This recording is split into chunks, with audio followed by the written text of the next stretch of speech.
Hey guys, so hopefully you've noticed by now that I'm not in class with you, but I made you this super duper awesome, very entertaining video to go over the notes on series and sequences so that we don't waste this class period. If you have any questions on the material that I cover in the video, then please make a note of it and ask me when I come back on Monday. All right, so here we go. So we're starting with sequences. A sequence is just any ordered list of numbers, and numbers that occur in a pattern. So these are some examples. The nth term, or we can identify different terms within a sequence by numbering the term. So the nth term would be the nth number within that sequence. We have two types of formulas. We have explicit formulas, which can identify any term within that sequence. We have recursive formulas, which can find any term within that sequence using the previous term. So a recursive formula, for example, in this case would be to find any number within the term, we're going to take the previous term and add n to it in this case. So for our first term, to get to our second term, we would take our first term and we would add 2 to it because we're trying to find our second term. To find our third term, we would take our second term and add 3 to it, or in other words, our n value, the number of the term that we're looking for. So if we wanted to find the 17th term, we could continue our pattern by literally just listing out the numbers, but it might be more efficient to use this formula. So that's why we come up with the formula as opposed to just writing out the entire pattern. Sometimes we want to find like very far numbers away within our sequence. So to find like the 17th term, we would take the 16th term and then add 17 to it. And that's how we would find it using the recursive formula. So the recursive formula is all about using the previous term to find your next term. The explicit formula will find any term for you regardless of which term you have. You just need the very first number. All right, so a specific type of sequence that we're going to talk about in this class is an arithmetic sequence.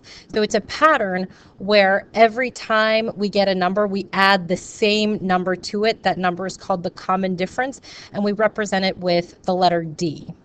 So this would not be an example of an arithmetic sequence because we're not adding a number every time, we're multiplying a number. This would actually be an example of a geometric sequence. We'll talk about that more later.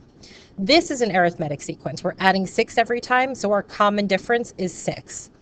This is not an arithmetic sequence because we're adding different numbers. We're adding 3, and then we're adding 2, and then we're adding 5.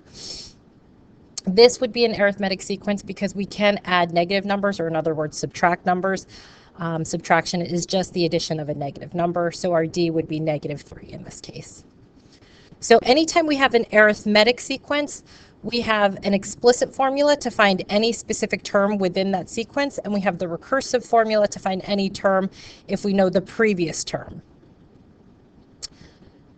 So looking at this real-world example, we have a bike-a-thon, and we're starting with $1,100. That's our given starting point, and we're adding $35 in pledges every time a participant signs up.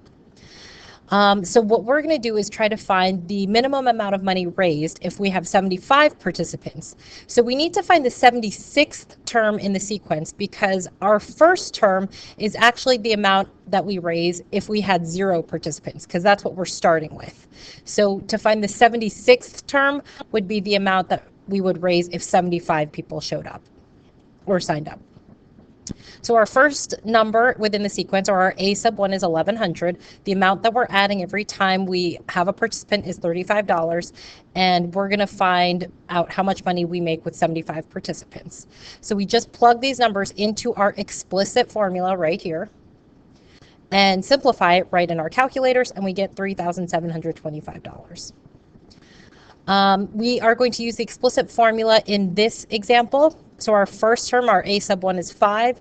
Our common difference, the amount that we're adding every time, is 6. And we're trying to find the 25th term in the sequence, so our n is 25. So if we just plug that in, we get 149. Okay, so within an arithmetic sequence, sometimes we're missing numbers within it. And to find it, we could do one of two things. We could use the arithmetic mean, which is just an average, meaning add the two surrounding numbers to it and divide by 2 to get the missing number. Another way to do it is to find our common difference, and we would do that by subtracting our two numbers and dividing by 2. And then taking that number, since it's our common difference, and adding it to the 15 or subtracting it from the 59. Either way, you should get to 37. Okay. So this is another example. It's just not written out for you, but they're telling you that one term is 132. We're looking for a missing term, and the next term is 98. So again, we can add these two numbers up and divide by 2 to find the missing number, or we can find the common difference, the d value, by subtracting those two numbers and dividing by 2. Either way, we should get 115 here. Okay. So down here in the examples, number 3 is very similar to what we've done. Oh, shoot, I'm sorry, I missed this one. Okay, so here we're missing 3 terms in the middle.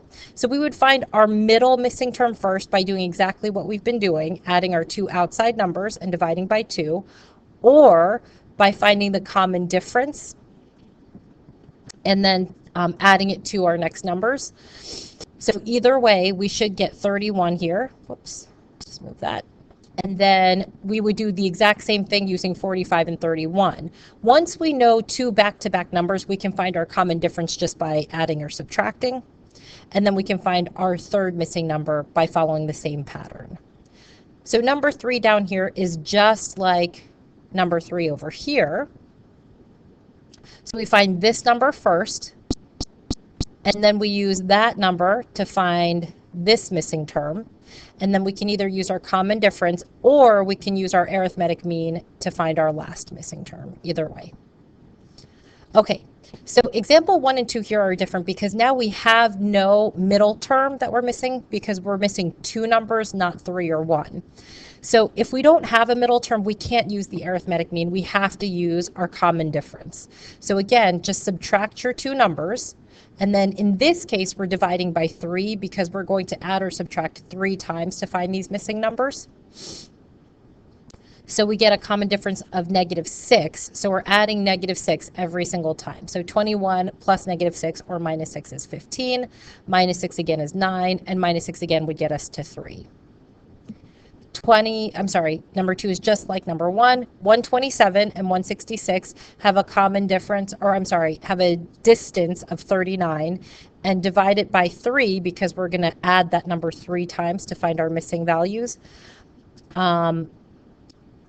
Gives us 13. So when we add 13, we get 140. When we add 13 again, we get 153. And when we add 13 again, we do end up at 166. Okay. An arithmetic series is just when we take an arithmetic sequence and instead of just listing them out, we add them all up. These can be finite or infinite. A finite series has an ending term. It has a number that we end at. An infinite series goes on infinitely without end. And we can tell by looking at it because it'll have these 3 dots called ellipses. The only thing that we can sum is a finite arithmetic series because an infinite arithmetic series goes on infinitely, so the sum of it would always be infinity. But a finite arithmetic series we can sum together, and we're going to use this formula a lot. So we need to know our first number in our series, the last number in our series, and the number of numbers in our series. To find that number, if it's not given to us, we're going to subtract our last number minus our first number, divide that number by 2, and then add 1. So in this case, in example 1, it says, what is the sum of the even integers from 2 to 100? So our last number is 100. Our first number is 2. To find how many numbers we have in between them, we're going to subtract our 2 numbers and then divide by 2 and add 1. That gives us 50. We could also think of it, how many even numbers do we have from 2 to 100? Well, we have 50 of them. And then we just plug our numbers into the formula and we simplify. So we're going to do this one the same way. The first number in our series is 4. The last number is 99. To find out how many numbers we have, we subtract our last number minus our first number, divide it by 2, and then add 1, and that gives us 20. You could also think about that as saying, okay, well, we have 2 numbers in every set of 10 numbers. We have 4 and 9, 14 and 19, 24 and 29, 34 and 39, etc., all the way up through 94 and 99. So for every set of 10 numbers, we have 2 terms. So 2 times 10 from 4 to 9 all the way up to 94 to 99 is 10 sets of 10.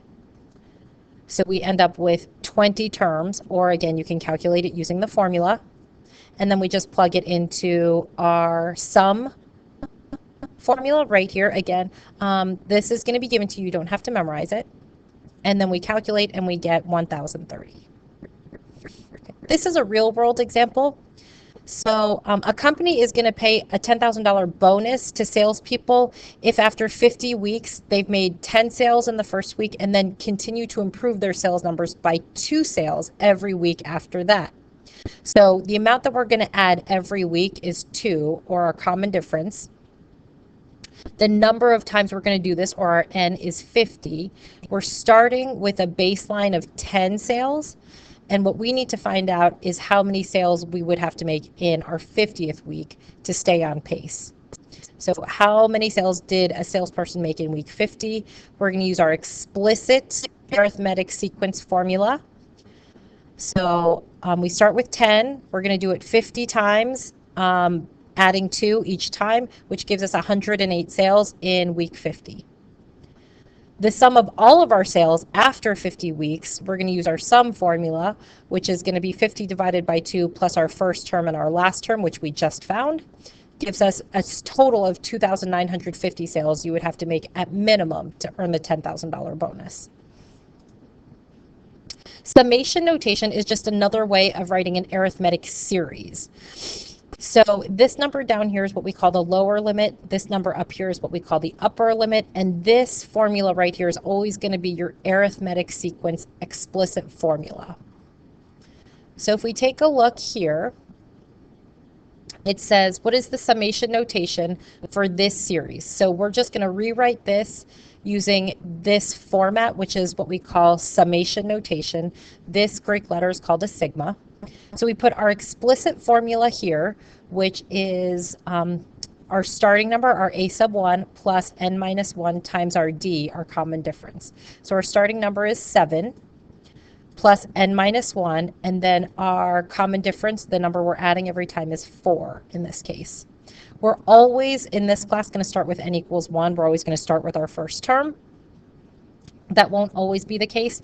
And as long as your n equals 1, this number up top will always be your n value that we got from the previous problems, doing the last term minus the first term divided by 2 plus 1.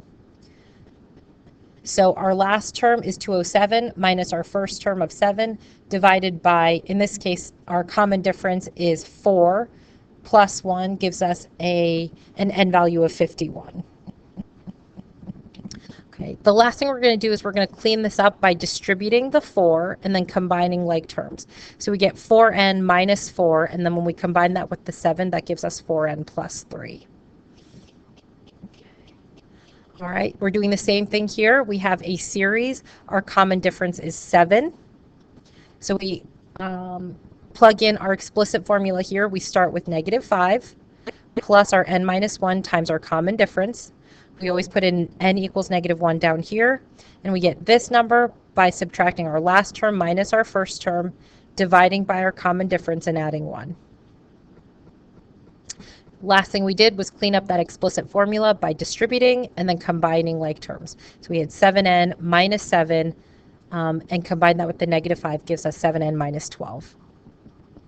Okay, and the last one, we use our explicit formula, 500 plus n minus 1 times our common difference, which is -10, because we're going down by 10 each time.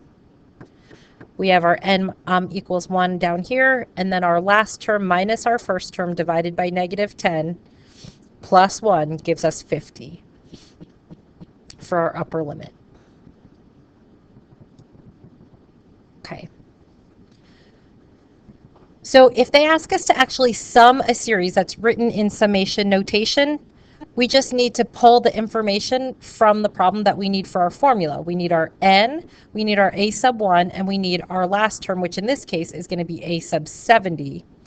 So our n value is always going to be this top number as long as it says n equals 1 down here. And all of the examples I'm going to give you are going to say n equals 1 down there. So then it's just a matter of plugging in and then simplifying. So our n is 70, our a sub 1 is 8, and our last term, our a sub n, which in this case is 70, is 353. These numbers I got by plugging in 1 for n and then 70 for n. We're going to skip b, and then the u try is just like the one we just did. Our n equals 40. Our a sub 1, which we get by plugging 1 into our explicit formula, is -5. And our a sub n, or a sub 40, we get by plugging 40 in, is 112. And then we plug that information into our summation formula, and we get 2,140. So we're done with arithmetic sequences and series. You're ready to try the practice, which is up on the board. This is going to be due at the end of next class. So I'll see you guys again on Monday. This will be due at the end of the class on Monday. And the only thing you need to know about geometric series and sequences is that a geometric sequence is when you multiply by the same number every time to get the next term. And that number is called the common ratio, and it's represented with the letter R. So if you take a look at your notes, you can see what I mean. And I think that's all you're going to need to know. Yeah. So save up any questions for me, and I will see you guys on Monday. Have a wonderful weekend.